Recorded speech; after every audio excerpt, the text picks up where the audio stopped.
Okay, YouTubers, getting ready to put a bullet valve on this line over here. Right there. I've got it all cleaned up with some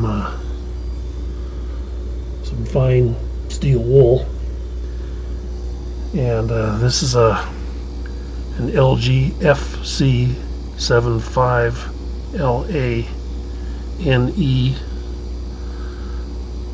compressor on a Frigidaire, or not a Frigidaire, it's a Kenmore Elite refrigerator freezer. That's not, it's cool, but it's not getting cold anymore.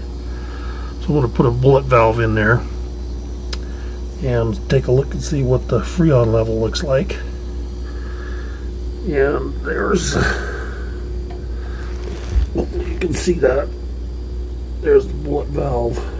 Back half Allen wrench, 3 Allen wrench screws, and the adapters for the different size pipe that you might encounter.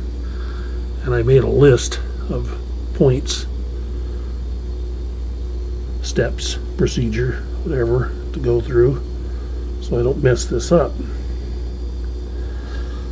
So I can't hold the camera and do this at the same time, so I'll get it on there.